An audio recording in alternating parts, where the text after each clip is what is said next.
Ok, aujourd'hui parlons de la façon dont les Anglais entendent les bruits d'animaux. Déjà, prenons le chat. En français, on entend miaou, mais en anglais, on entend meow, avec un E en anglais américain et un I en anglais britannique. C'est pour ça par exemple que le Pokémon Meowth en français est appelé Meowth en anglais. Et sinon, en français, quand l'animal fait ce bruit, on dit qu'il miaule. Et bien en anglais, il n'y a pas vraiment de mot pour ça, à part juste utiliser le mot meow comme un verbe. Oh, hey, Jasmine, Dexter, Angie, Loki, Bad Leroy, Fluffy, Fluffy Jr., Fluffy Sr., Jeff. Et pour les chiens, on a simplement le son woof. Par contre, aboyer, ça se dit to bark. I can bark. And here's howling.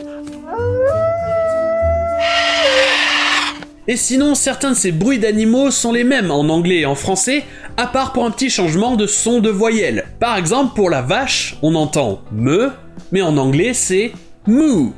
Ah, Guangdong. Splendid country there. Robust. The weather. The cows and such mooing. Et ensuite, on parlera de hennir pour le cri d'un cheval, mais en anglais ça sera neigh, prononcé pareil que dans le mot neighbor, un voisin, mais ça n'a aucun lien. When I a fat and bean-fed horse, Big Isle, neighing like this of a filly foal, sometimes.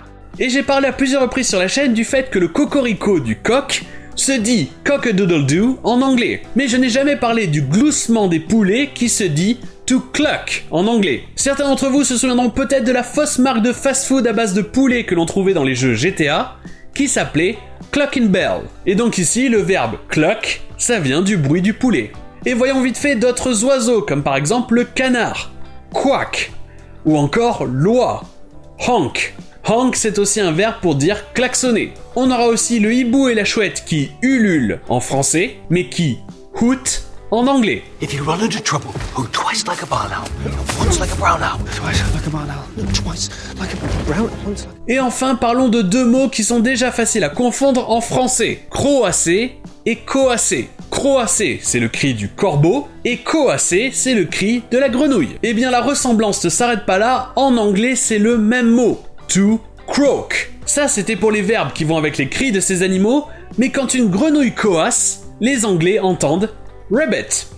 Ribbit, ribbit, ribbit, ribbit. Hey, ribbit, ribbit, ribbit, ribbit, ribbit. Look at this guy, he wants to eat me so bad. You want to eat me, don't you? Ribbit. Et voilà pour les cris d'animaux, et sur ce, je vous dis à demain.